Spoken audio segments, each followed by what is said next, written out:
भाई हमारे पास आगे डेरिवेशन बेल्ट टेंशन रेशो की फ्लैट बेल्ट के लिए सही है, यहाँ पे क्रॉस बेल्ट के लिए नहीं है। तो सीधी सी डेरिवेशन है फ्लैट बेल्ट के लिए। फ्लैट बेल्ट क्या होता है? जब दो पुली लगी हुई हैं और दोनों क्लॉकवाइज डायरेक्शन में घूम रही हो। ये भी क्लॉकवाइज है और ये भी क्लॉकवाइज पुली है। ड्राइविंग पुली और ड्रिवन पुली में फ़र्क ये है, ड्राइविंग पुली वो होगी जो चल रही होगी और ड्रिवन वो होगी जो इसकी वजह से चल रही होगी। ड्राइविंग वो होगी जो ड्राइवर है, ये देखो गाड़ी का ड्राइवर हो गया ना जो चला रहा है, ये वाली पुली है जो इस पूरे सिस्टम को चला रही है। और ये वाली पुली है जो इसकी वजह से चल रही है। तो हमें हमेशा पता है कि जो भी ड्राइविंग पुली होगी उसकी क्लॉकवाइज डायरेक्शन का जो स्टार्ट होगा, ये स्टार्ट है ना, यूं क्लॉकवाइज घूमता हुआ आएगा, वो हमेशा टाइट साइड होगी। और जो इसकी डायरेक्शन होगी क्लॉकवाइज की, वो स्लैक साइड होगी। इसको मैं ऐसे बता सकता हूँ, जैसे आपकी साइकिल है, साइकिल में दो गरारी आती हैं, सही है, यहाँ पे आपका पेडल होता है और ये यूं घूमता है, सही है, क्लॉकवाइज आप घुमाते हो ना पेडल यूं करके साइकिल का।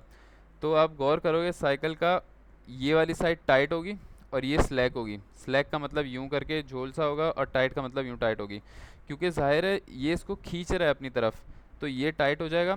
और यहाँ पे लूज़ है तो ये स्लैक साइड हो जाएगी, सही है। ये पहला कॉन्सेप्ट आ गया। यहाँ पे भी देख लो आप, ये आपकी ड्राइविंग है, यहाँ से पेडल लग रहा है आपका, और पेडल की वजह से जो ये चीज़ें खींच रही है, और ये यहाँ पे जो इसकी तार बेल्ट जा रहा है, ये स्लैक साइड है, सही है, थोड़ा सा यूँ होगा। ये बताने के लिए डायग्राम में दिख नहीं रहा। ये हो गई बात क्लियर। इन लोगों ने यहाँ पे बता दिया स्लैक साइड राइट साइड का। अब हम बात करेंगे कहाँ पे, टेंशन रेशो की। टेंशन रेशो हम लेंगे ड्रिवन पुली के बारे में।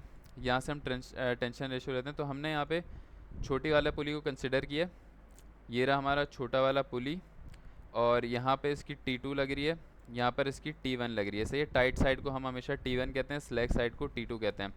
फोर्स मेंबर जब भी ब्रेक करते हैं, यहाँ पर एक पुली है, यहाँ पर एक मास है। सर ने बताया हुआ है हमेशा, ये बेसिक कॉन्सेप्ट है, जब भी इसको फोर्स मेंबर में ब्रेक करूँगा तो कैसे करूँगा, यहाँ पे एक फोर्स यहाँ लग रही है और वेट पे टेंशन यहाँ लगी है। टेंशन इन द स्ट्रिंग को हमेशा ब्रेक ऐसे करते हैं, सही है। ये भी T1 है, ये भी T1 है। तो यहाँ भी इसी तरह का सीन चल रहा है। अगर ये पुली है और पुली से यहाँ से एक टेंशन आ रही है, तो जब मैं इसको यूँ ब्रेक करूँगा तो एक टेंशन यहाँ पे आ जाएगी और एक टेंशन यहाँ पर आ जाएगी। ये टाइट आ जाएगी T1 और ये आ जाएगी स्लैक T2। इसको अब जूम इन करेंगे अगर, तो जूम इन करके हम यहाँ पे देखते हैं ड्रिवन साइड को, सही है। ये हमारा जूम इन ऑप्शन आ गया, ये हमारा सर्कल आ गया, और सर्कल के बाद ये हमारा एक टेंशन ये रही और दूसरी टेंशन ये रही, सही है। यहाँ तक तो हमें क्लियर हो गया। अब हम एक्स्ट्रा चीज़ें क्या क्या बनाते हैं वो हम यहाँ पे देख लेते हैं। सबसे पहले हमारा आ गया एंगल ऑफ कांटेक्ट। इस पॉइंट पे हमारा कांटेक्ट लूज़ हो गया। ये हमारा पुली है, मैं यहाँ पे दिखा देता हूँ, ये हमारा पुली है और ये हमारी स्ट्रिंग है, सही है। इस पॉइंट पर हमारा स्ट्रिंग का पुली से कांटेक्ट हट गया है, सही है, यहाँ से हट गई है, अब ये चलना शुरू हो गई है। और इस पूरे एरिया में ये कांटेक्ट में है पुली से। तो हमने यहाँ पर एक एंगल ऑफ कांटेक्ट बनाया, ये ये पूरा जो थीटा है, इस थीटा को कहते हैं एंगल ऑफ कांटेक्ट। इसकी डेरिवेशन ऊपर दी हुई है, लेकिन हमें फ़िलहाल कोर्स में हमें अभी बोला कि नहीं करनी, पेपर में इसकी डेरिवेशन नहीं आएगी, बोला हुआ इतना। तो यहाँ पर हमारी T2 आ गई, यहाँ पर हमारी T1 आ गई।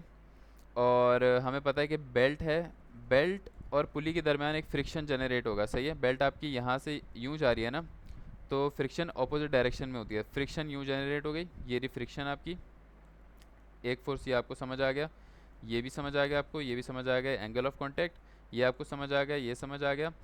उसके बाद क्या है आपके पास, उसके बाद आपके पास है नॉर्मल फोर्स। नॉर्मल क्या होती है, अगर एक बेल्ट है और एक पुली है और उसके ऊपर एक बेल्ट चढ़ी हुई है, तो इन दोनों के आपस में कांटेक्ट की वजह से एक नॉर्मल फोर्स जनरेट होती है। Normal force is due to contact या it is due to surface. Friction अलग चीज़ है और नॉर्मल फोर्स अलग चीज़ है, तकरीबन सेम है। फ्रिक्शन फोर्स बराबर होती है म्यू टाइम्स नॉर्मल फोर्स, ऐसे होता है। तो ये हो गई नॉर्मल फोर्स, ये आ गया फ्रिक्शन फोर्स आपकी, ये ए पॉइंट बी पॉइंट आ गया, और ये टेंजेंट आपने ड्रॉ किए हैं इनके टेंशन्स के, ये आपने टेंजेंट ड्रॉ कर दिया, सही है। इस पॉइंट से ये वाला कॉन्सेप्ट थोड़ा मेरा हिला हुआ है, लेकिन इसको ऐसे याद करें कि हमने टेंजेंट ड्रॉ किए। और यहाँ पर आपने दो पॉइंट ले लिए, ये देखते हैं यहाँ पे, इसको अब और जूम इन करेंगे। पॉइंट पी और पॉइंट क्यू ये वो पॉइंट हैं जो आपके इसके बिल्कुल परपेंडिकुलर होंगे। यहाँ पर आपका 90 डिग्री बनेगा, क्योंकि असल में मसला ये है कि हमारा ये सर्कल है और इस ट्राइंगल को हम एक सर्कल के तौर पे सॉल्व नहीं कर सकते, ज़ाहिर है आर्क बन जाए। तो हमने इसको किसी भी तरह राइट एंगल ट्राइंगल बनाना है या एक तमीज़ का ट्राइंगल बनाना है ताकि हम इस पर वर्किंग कर सकें।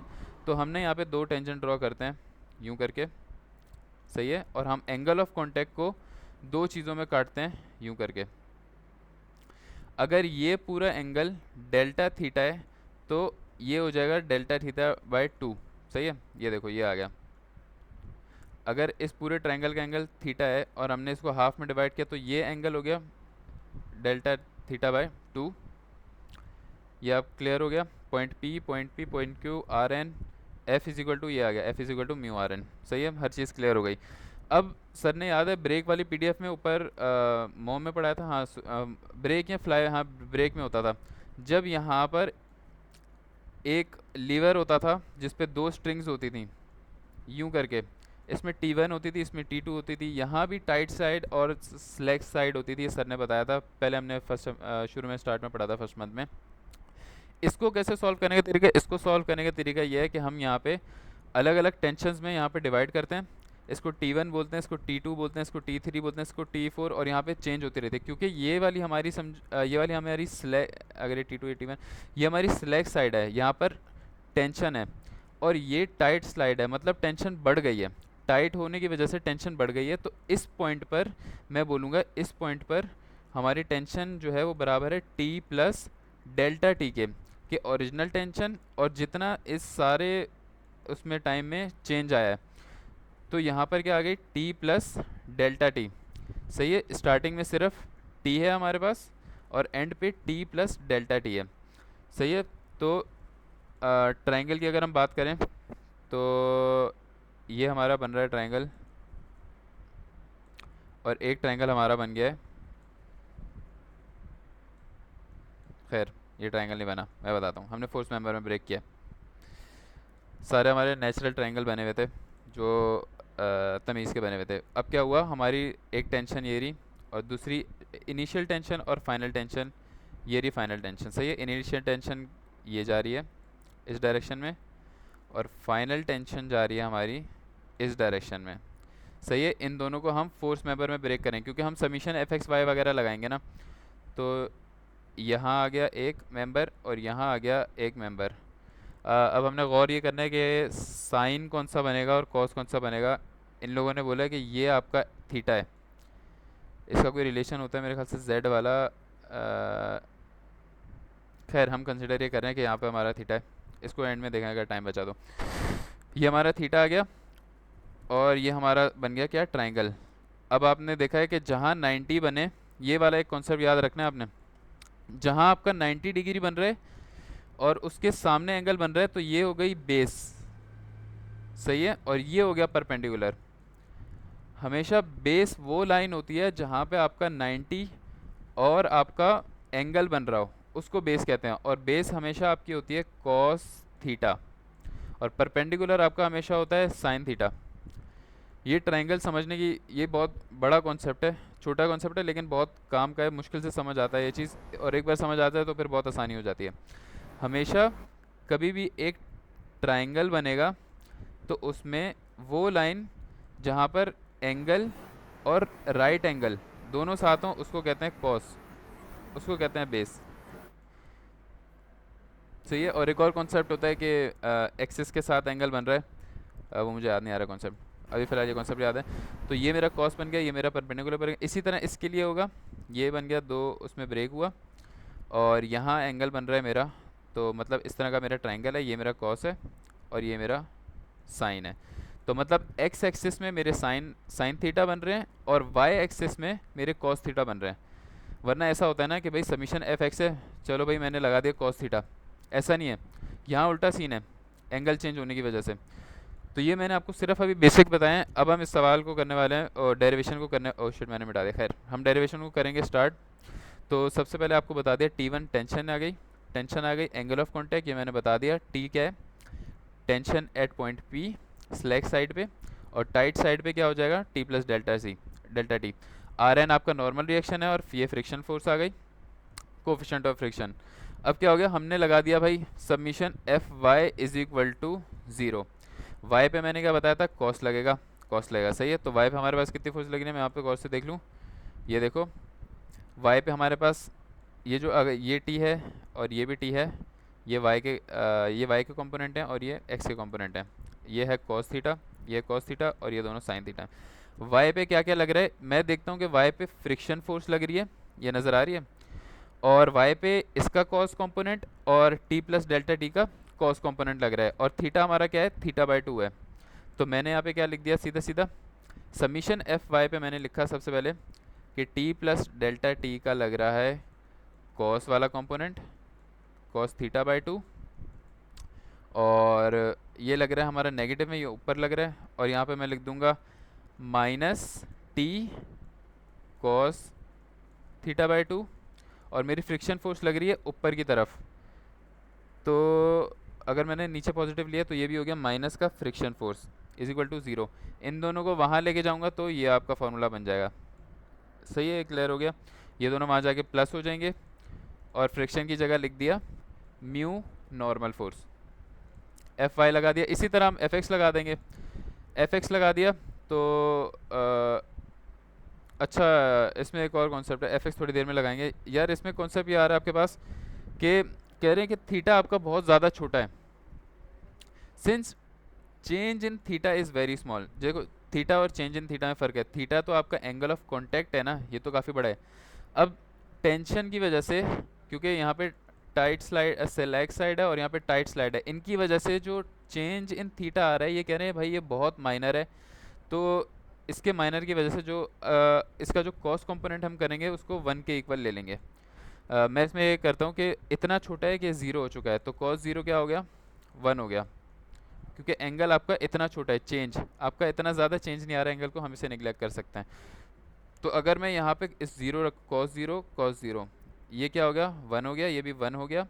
जब ये खुलेगा तो क्या खुलेगा, T plus delta T is equal to T plus mu R N. T से टी कट जाएगा और आपके पास ये बच जाएगा इक्वेशन 1, सही है। R N is equal to delta T by mu. इसी तरह अब हम हॉरिजॉन्टल फोर्सेस की बात करेंगे। Summation F X is equal to zero, मैंने क्या बोला था, एक्स पे हमारा क्या लग रहा है, साइन कंपोनेंट। ये एक्स एक्सेस है, ये पूरा एक्स एक्सेस होता है, सही है, यहाँ पे लग रहा है। और ये आपकी फोर्स है, ये एक्स एक्सेस पे क्या लग रहा है, साइन कंपोनेंट। क्योंकि हमारा एंगल यहाँ बन रहा है 90, यहाँ बन रहा है, तो ये परपेंडिकुलर है और ये हमारा है साइन कंपोनेंट। तो समीशन एफ एक्स में हम दोनों के साइन कंपोनेंट प्लस ये नॉर्मल फोर्स मुझे यहाँ पे नज़र आ रही है, तीनों चीज़ें रख दूंगा। नॉर्मल फोर्स रख दी और इसका साइन कंपोनेंट, इसका साइन कंपोनेंट रख दिया। थीटा बहुत ज़्यादा छोटा है, सो आप साइन थीटा बाई 2 को क्या रख दोगे, थीटा बाई 2 रख दोगे। ये चीज़ आपको याद करनी पड़ेगी, इसका यहाँ कॉन्सेप्ट पता चले तो बता देना, ये मुझे समझ नहीं आ रहा। कॉस का तो मुझे समझ आ गया कि कॉस 0 आपका 1 हो जाएगा, लेकिन ये मुझे समझ नहीं आ रहा कि sine change in theta by 2 बराबर हो गया चेंज थीटा बाई 2 के। ये ये थ्योरम है ना, मतलब यार हाँ, ये कुछ थ्योरम होती है, मुझे बिल्कुल भी नहीं पढ़ी है मैंने। छोटा जो एंगल होता है ना वो, मतलब उसका आंसर भी वही बन रहा होता है। जैसे साइन 0.1 लेगा ना तो उसका आंसर भी तकरीबन अच्छा, 0.1 होगा। हाँ, हाँ, चल आगे समझाइए आगे। लेकिन आगे। ये सिर्फ साइन में होता है ना। नहीं, अगर साइन और टेन। अच्छा अच्छा, हाँ भाई, साइन में ये होता है कि साइन का अगर एंगल बहुत ज़्यादा छोटा है तो आपका आंसर सेम आएगा, और अगर टेंजेंट का भी एंगल बहुत ज़्यादा छोटा है तो आपका आंसर वही आएगा जो अंदर इसके लिखा हुआ है, जैसे समी भाई ने बोला 1.2। लेकिन कॉस की क्या थ्योरम होती है। कोस का उलट होता है, कोस का जितना मतलब छोटा होता है ना हाँ, एंगल, उतना वो आंसर बड़ा होता है। जैसे इधर 0 का आंसर 1 आ रहा है, जो मैक्सिमम वैल्यू है फंक्शन ऑफ कोस की। चलो कॉस पे हम वही चीज़ लगा देते हैं कि कॉस हाँ, 0 1 हो गया। और इस पे आपने बहुत टाइट चीज़ बता दी है कि हमारे पास थ्योरम होता है, 9 10 क्लास में पढ़ते हैं वो सेकंड ईयर में, कि साइन एल्फ़ा अगर बहुत ज़्यादा छोटा है तो वो बराबर हो जाएगा एल्फ़ा के।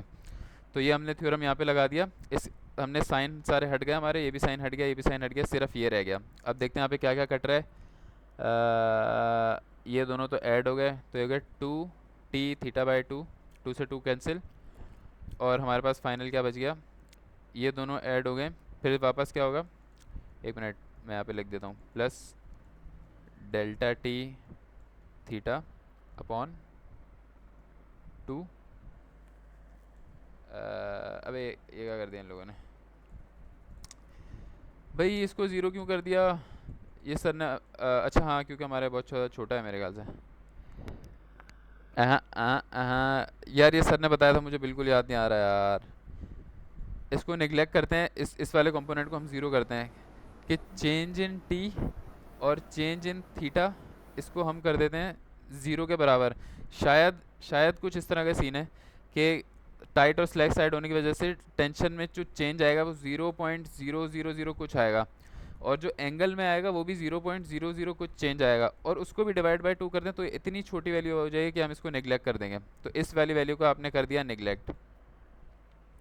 ओके हो गया। तो आपके पास आर एन की क्या वैल्यू बन गई, इक्वेशन टू ये बन गई।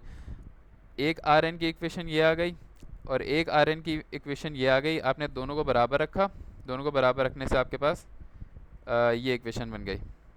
ओके, तो delta T by T is equal to mu delta theta, ये हमारे पास आ गया स्टार्टिंग और एंडिंग के लिए। अब हमने लेने सॉरी, ये हमारे पास आ गया चेंज के लिए सिर्फ। अब हम इसे टोटल के लिए इंटीग्रेट कर देंगे। इंटीग्रेट हम तब कब करते हैं, फ़र्ज़ करो हमने स्पीड है S is equal to V T, मेरे ख्याल से काम कर जाए तो समझो S is equal to V delta T के टाइम के साथ चेंज हो रहा है। अब आपने इंटीग्रेशन, अब आपने निकालने के टाइम आपका जा रहा है 0 से 10 तक, तो आप इसकी इंटीग्रेशन कर दोगे 0 से 10 तक। सही है, क्योंकि ये हमने थोड़े थोड़े पार्ट के लिए निकाला है, अब पूरे पार्ट के लिए हम इंटीग्रेट करते हैं। सही है, और इसी का उलट होता है डेरिवेट, अगर कुछ पार्ट के लिए चाहिए होता है तो हम डेरिवेट करते हैं। तो पूरे करने के लिए होल बेल्ट के लिए हम क्या करेंगे, इसको इंटीग्रेट कर देंगे इसी चीज़ को। ये देखो यहाँ पे चेंज आ रहे हैं कि आपका टी भी चेंज हो रहा है और आपका थीटा भी चेंज हो रहा है, तो आपने इंटीग्रेशन ऑन बोथ साइड कर दी। सही है, यहाँ से आपने 1/t टी की फॉर्म में, और म्यू आपके पास कांस्टेंट है। थीटा आपके पास जा रहा है 0 से थीटा तक, और टी आपके पास जा रहा है T2 से T1। T1 से T2 क्यों नहीं जा रहा है, क्योंकि यहाँ पे हम देखें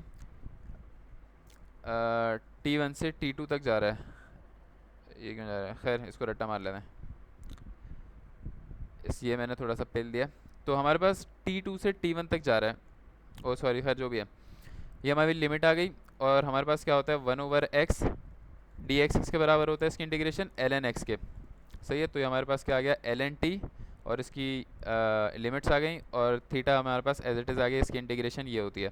सही है, ये हमने किया, इसकी upper limit minus lower limit कर दी, ये आ गया। और ln हटाने के लिए हमने एक्सपोनेंट लगा दिया, जिससे हमारे पास बेल्ट टेंशन रेशो बन गया, और ये हमारे पास डेरिवेशन हो गई ख़त्म। छोटी डेरिवेशन है, एक बार एक दो बार प्रैक्टिस करोगे तो ये समझ आ जाएगा सारा। ओके हो गया, कुछ पूछना है फिर अब? नहीं नहीं, सेट हो गया आगे।